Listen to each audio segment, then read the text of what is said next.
दोस्तों को आर के विश्वकर्मा में आप लोग का स्वागत है।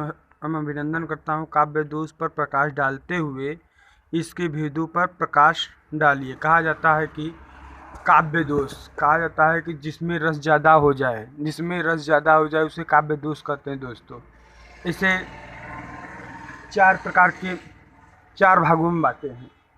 नंबर 1 शब्द दोष, वाक्य दोष, अर्थ दोष, रस दोष। अब आप जान लीजिए शब्द दोष। क्या जानेंगे? शब्द दोष जहाँ हंसी उत्पन्न हो, प्रसन्नता की बातें हो, उत्साह की बातें हो, वीरता की बातें हो, उसे क्या कहते हैं? शब्द दोष। जहाँ घृणा की बातें हो, अमंगल की बातें हो, मृत्यु की बातें हो, उसे शब्द दोष कहते हैं। समझ गया? नंबर 2 वाक्य दोष। जब किसी कविता में कोई वाक्य कठिन और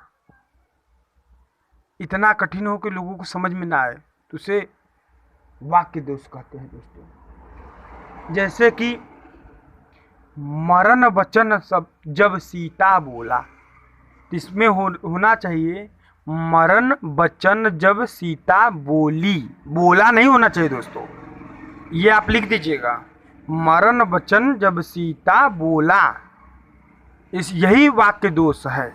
और आप लिखेंगे, ये भी लिखेंगे और ये भी लिखेंगे कि मरण वचन जब सीता बोली, ये लिख देंगे। होता ये, इसको बताएंगे नहीं तो कैसे जानेगा? यह वाक्य दोष है। ठीक। अर्थ दोष। जब किसी अर्थ से समाज में रहने लोग संदेह होने लगे, जैसे कि मान लिया जाए कहीं पर कोई व्यक्ति मर जाए, तो वहाँ पर कोई जाकर हास्य रस की भाषा बोले, खुशी की भाषा बोले, हंसी उत्पन्न करे, तो यह क्या होगा? यह अर्थ दोष होगा। दोस्तों, और चौथा है रस दोष। जब काव्य में रसों के आधार पर दोष उत्पन्न होते हैं तो उसे रस दोष कहते हैं। जैसे, और दोस्त एक बात ये भी जान लो, अर्थ दोष में क्या, जब अर्थ दोष, जैसे क्या होता है अर्थ दोष को, एक बार गिरजाघर, अर्थ दोष में हम नहीं बता पाए थे लेकिन फिर बता दे, आप लोग लिख लीजिएगा। गिरजाघर मतलब होता है, एक गिरजाघर मतलब होता है पार्वती का घर, गौरा पार्वती का घर होता है।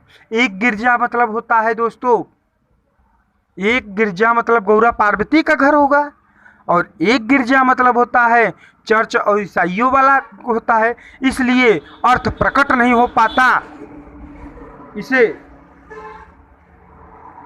अर्थ प्रकट नहीं हो पाता, इसे अर्थ दोष कहते हैं। दोस्तों, ठीक है। अब रस दोष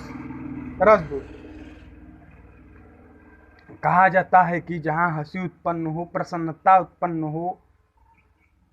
अब बताओ दोस्तों, कोई मर गया है, जब कहीं पर मृत्यु का बात आए तो वहां जाकर हंसेंगे, खेलेंगे, कूदेंगे, तो ये रस दोष नहीं होगा?